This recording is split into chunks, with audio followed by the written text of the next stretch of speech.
Hey folks, Eric here, the Whatever Guy, because it really is whatever me. And do you folks want to know about these advocates celebrating the inclusion of hemp in the USDA Census of Agriculture? You guys stick around, man, and we'll talk about that.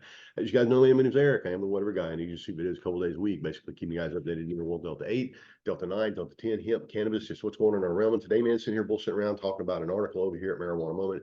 As you guys know, or MJ Biz Daily, I'm not sure which one, but as you guys know, man, we have been pushing towards a situation where we need to get some sort of recognition of hemp, and especially some sort of protection for those farmers out there that are growing hemp. In my experience with hemp farmers, there are a lot of hemp farmers that are getting out of the game, guys, because there's just a large difference between 0.3% on a dry weight basis and something that is considered viable for a viable marijuana plant. You know, there's a wide gap between that percentage right there. And what we're figuring out is down the road is that there are a lot of hemp farmers that were originally getting in the game thinking that they were going to be able to make money, but we're just dropping farmers left and right for hemp. And as we move forward in the hemp game, some sort of regulation is needed on the other side, some sort of protection for these hemp farmers. And obviously we want to move into a position where we get some sort of some sort of regulation from the USDA or the health department on these products that we sell out on the market today. We do not want to be in a position where we are obviously advertising these products to kids.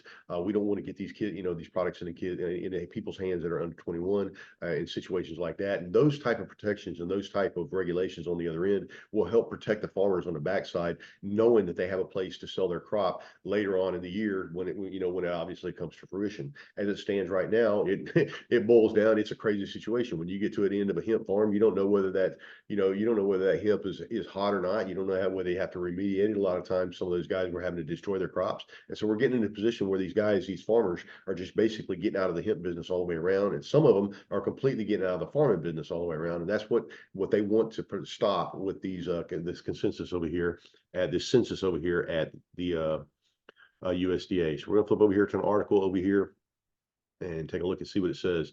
This article is over here at MJ Biz Daily, and it's by Kate Robertson, and it says advocates celebrate inclusion of hemp in USDA's Census of Agriculture. So let's scroll on down and see what she has to say.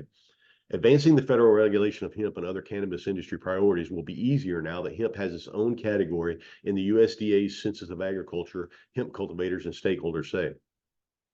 Joshua Bates, a U.S. Department of Agriculture statistician, said it's difficult to understate the impact of hemp's inclusion in the 2022 Ag Census, which was released Tuesday and is updated every 5 years. The most prominent result is hemp data published at the country level, as well as the number of farms growing hemp, data that are not collected and available for the annual National Hemp Report. The census is a holistic data collection of every aspect of the farm, making special tabulations and further research into the health and industry of the industry possible. In addition to state and county specific data, the Ag Census broke down field crop and nursery data into categories. For field crops, the Ag Census noticed that in 2022, there were 215 for hemp fiber, 1,893 for floral CBD and other cannabinoids, 70 for hemp grain, and 125 for other purposes. For nursery crops, number of hemp farms was 252 for clones or transplants, 633 complete grows, and 97 seed farms. The challenge with this data is we don't really see what happened in prior years. Jonathan Miller, General Counsel of the U.S. Hemp Roundtable, told MJ Biz Daily. As we do know that there's been a significant decline in growth.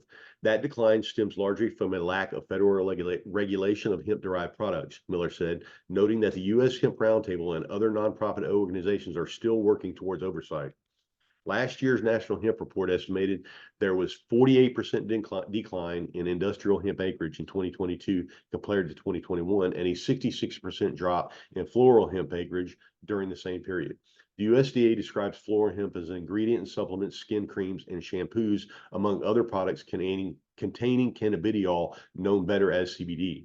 Miller said the USDA Census of Agriculture shows that while floral hemp previously made up the majority of hemp production in the United States, that's no longer the case. Now it looks like it's just a little bit above 50%. In 2019 and 2020, we were looking at numbers like 80 and 90%.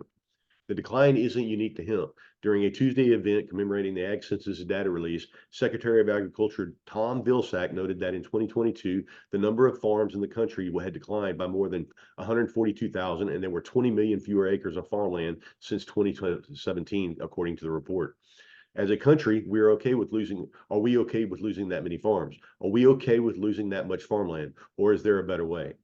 Jeff Whaling, chair of the National Hemp Association, told MJ Biz Daily he hopes to demonstrate there's still plenty of room to grow the number of hemp farms, particularly when it comes to industrial hemp. By breaking down hemp production into categories in the ag census, Whaling said, it will be easier to show where there should be separate rules for industrial hemp growers versus cannabinoid producers. Why should a farmer who grows corn and soy who wants to adopt a rotation of hemp into his farmlands had to go and give us fingerprints through an FBI background check and subject every 10 acres to testing? They don't do that for any other commodity like corn or soybean. That is one of the big barriers.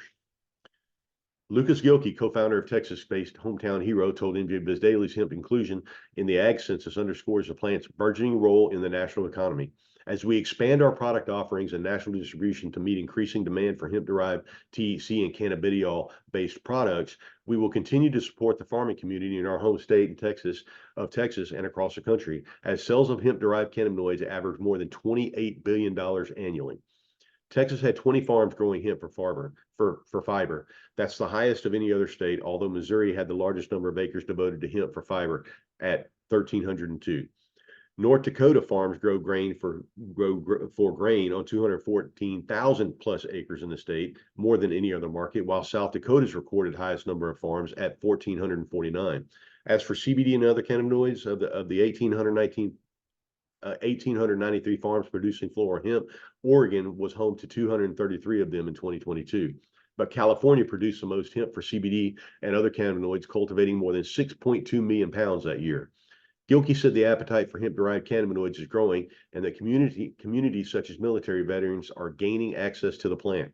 According to Whaling, hemp's potential is well known among many of the federal administration. It's just how do we get it on the radar? Whaling said, you know that this is just the beginning. The fact that the hemp is included in the census is a recognition that it is truly one of America's commodities. Guys, this is actually a good thing. We need to get to a position where they start tracking what's going on in the hemp industry and what's going on with the money impact of what's going on in the United States. They just told you $28 billion worth of money and that of impact in that minor cannabinoid space, and not to mention that is growing day by day. And like there's more people out there looking for hemp-derived cannabinoid products than there are for marijuana products, especially in states where there is no legal marijuana. All right, folks, Whatever Guy signing off, and I hope you guys enjoyed the video, and I'll talk to you guys later, man. Love it. See you.